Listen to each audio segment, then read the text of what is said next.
Keeping Up with Jones, the Lonnie Jones podcast adventure, is sponsored by SJ&L General Contractors. SJ&L General Contractors is licensed in both Alabama and Tennessee. This family-owned business provides mass grading, storm drainage, sewer and concrete improvement, asphalt paving, erosion control, demolition, and heavy hauling. If you're in need of any of these services, you can contact them at 931-433-4660. That is 931-433-4660. If you'd like to be employed by this family-owned company, 3 W's and a dot, sjnl.com, www.sjnl.com.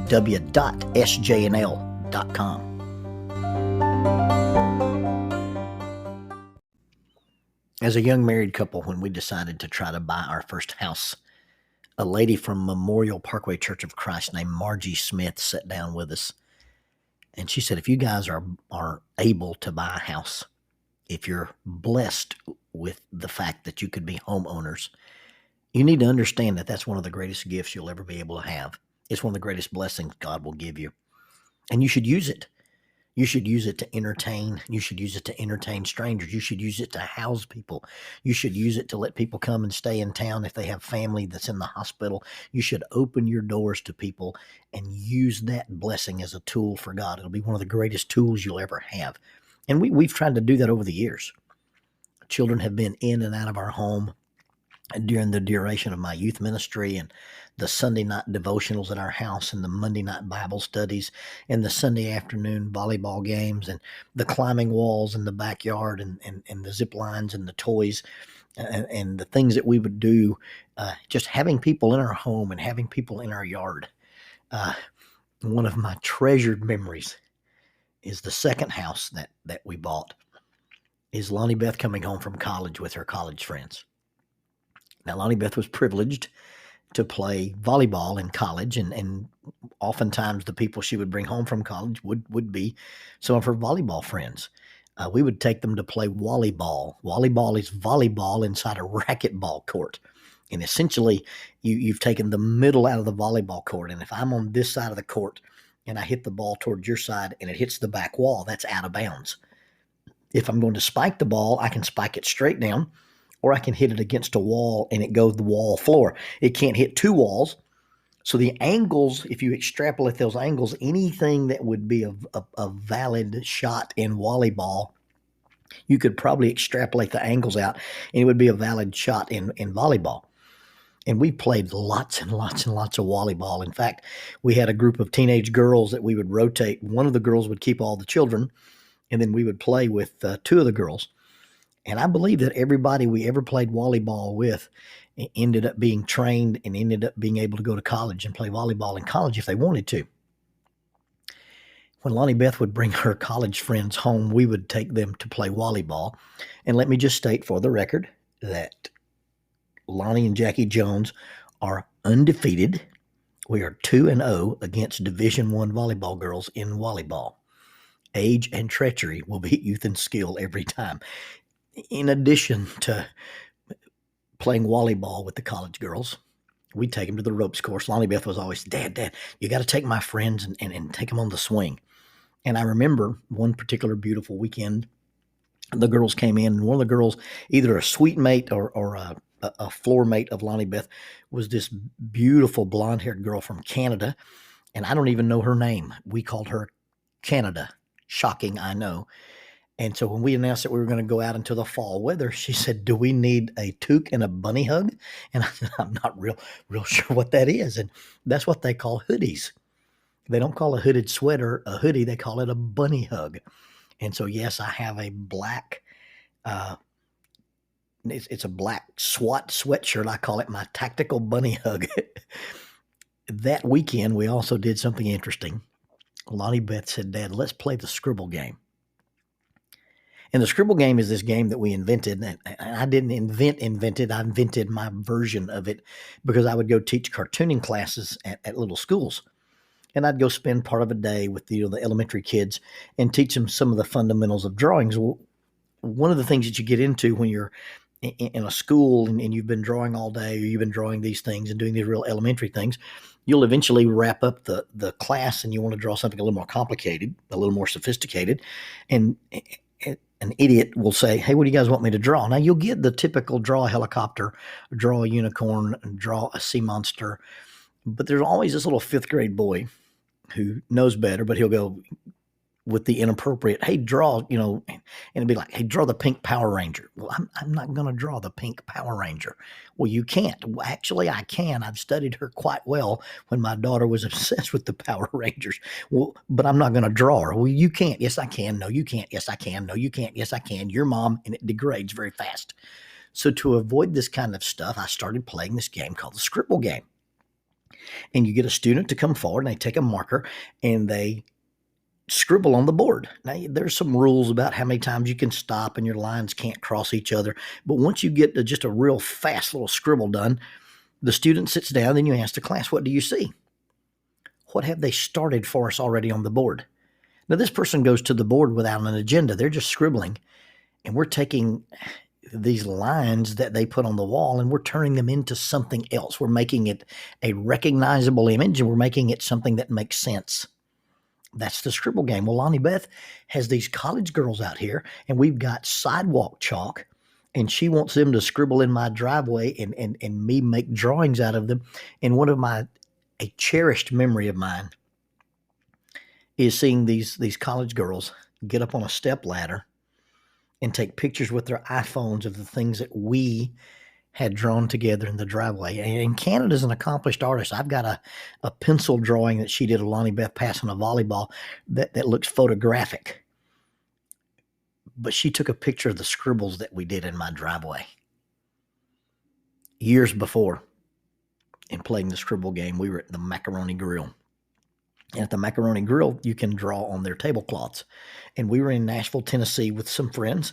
And while we're sitting around and people are practicing their signatures and I'm drawing cartoons on the tablecloth waiting on our food, Lonnie Beth said, Dad, let's do the Scribble Game. And so in this mediumly high-end restaurant in Nashville, we're scribbling on the tablecloths. And I'm walking around the table and turning people's scribbles into pictures. And we did so many pictures that the waitress brought us a brand new tablecloth so we could continue to play. Months later, we're at the home of some of the people who were at that table. And the lady of the house, Lisa, comes to me and we were watching football and eating a steak. And she says, hey, Jones, I want you to look at Joshua's new bedroom. And they just moved into this new house. And I went into Joshua's bedroom.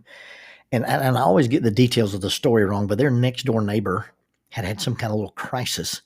And so they had to take this child to the hospital and they kept the other child. And they put the little girl in Joshua's bedroom and Joshua got moved to the couch. And sometime during the night, this little girl got inspired. And she got up in the middle of the night and found a permanent red magic marker. And as high as a 4 or 5-year-old can reach, walked around the room doing her thing.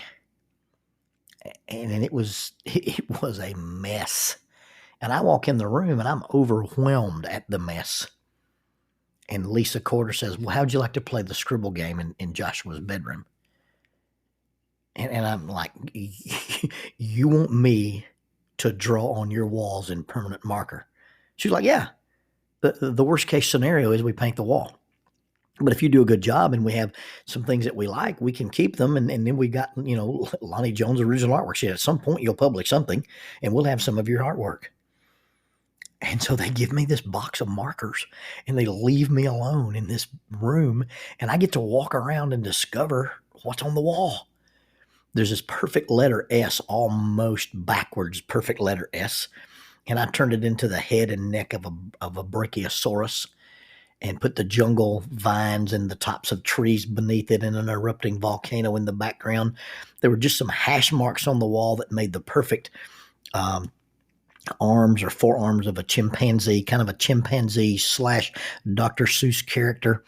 There was an almost straight line at about a 10-degree angle. Then at the bottom of the line, I gave 2 hands and built from those 2 hands a Jedi Knight standing on top of a big mushroom. And I don't know how long I spent in that room just drawing on the wall, but it was really, really cool. And I enjoyed it. And while I was drawing on the wall, I had one of those epiphanies, had one of those moments.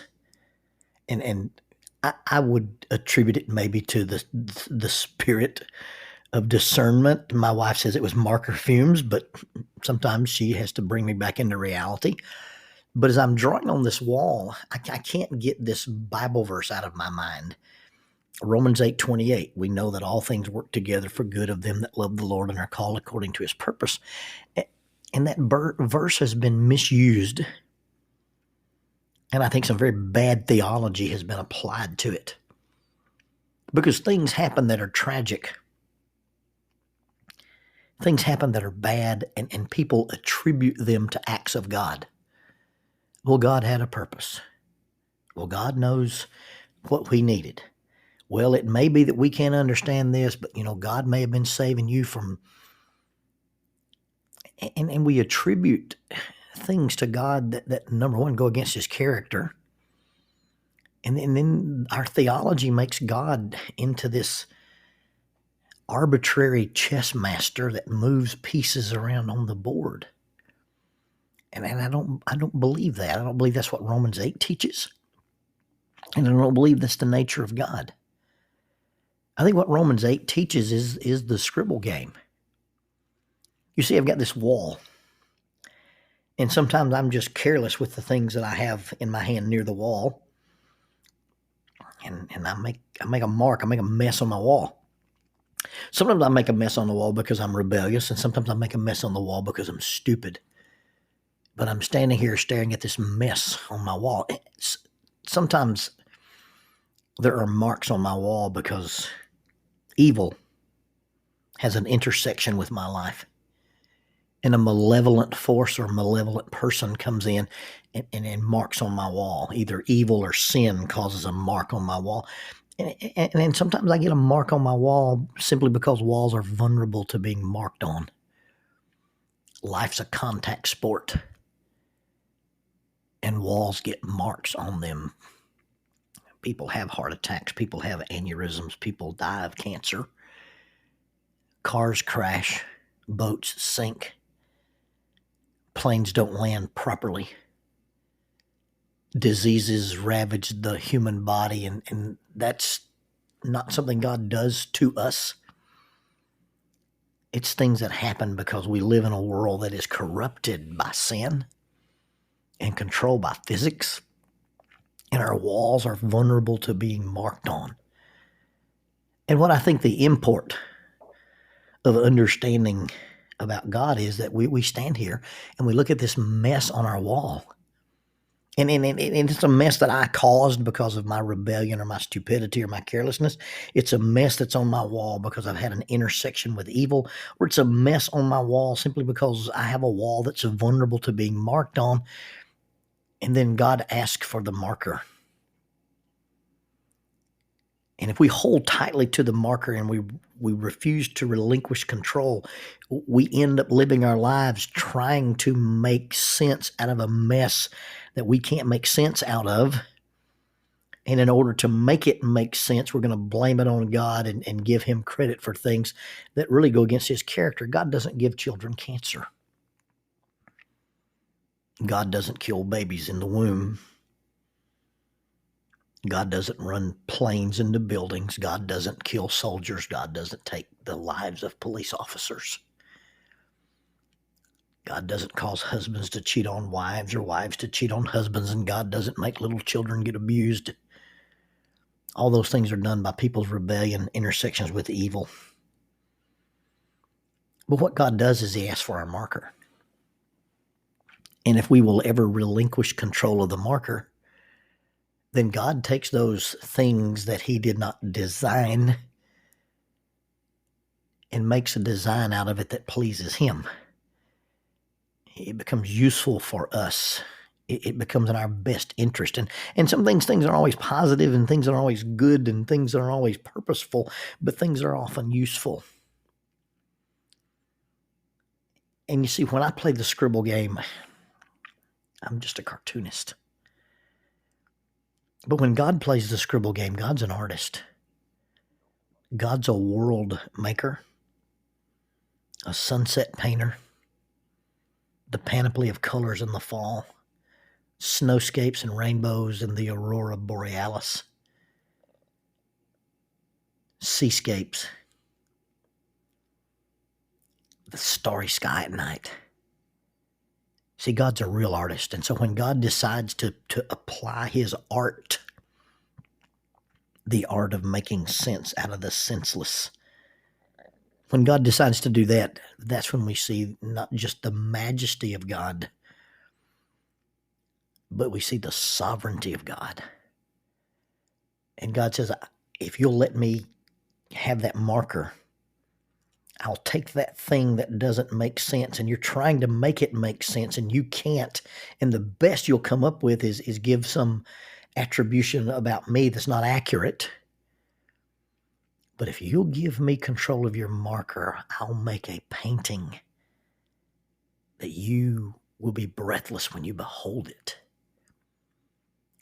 And understanding the magnitude of the sovereignty of God is this. See, the magnitude of the sovereignty of God is seen in the fact that God takes things that he did not cause and conforms them to his will for the people who will relinquish control. The Scribble Game is not about us making sense of our messes.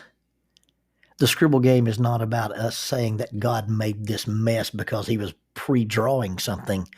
No, it's not even God's design. But God takes something that he did not cause and he conforms it to his will. And it ends up being a blessing and a piece of art in the lives of his children.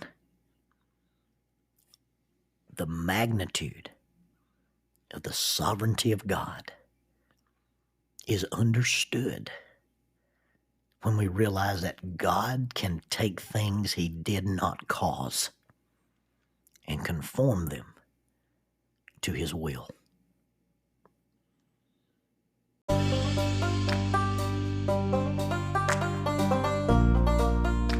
Keeping Up with Jones, the Lonnie Jones podcast adventure. I am your host, Lonnie Jones.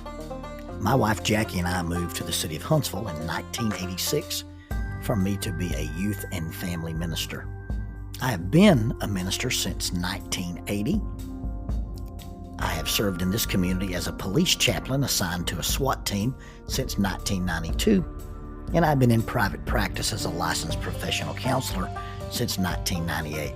I'm also an adventure educator and an avid outdoorsman. I dabble in rock climbing, and I goof around with Brazilian Jiu-Jitsu. Our life has been full of many wonderful experiences, and some just outright adventures. I used to write about those things in a little church bulletin article, so now instead of asking you to read those things, we're just going to talk about them in our podcast. And as we talk about them, we're going to talk about the facts. The facts lead to concepts, and the concepts lead to application. One caveat about the facts is, for the most part, we're going to tell you the facts just as they happened. But every now and then, we're going to tell you the way other people have told us they remember it happening with a little bit of embellishment. It's all good, clean fun and for educational purposes. Thank you for listening, and we hope you enjoy Keeping Up with Jones.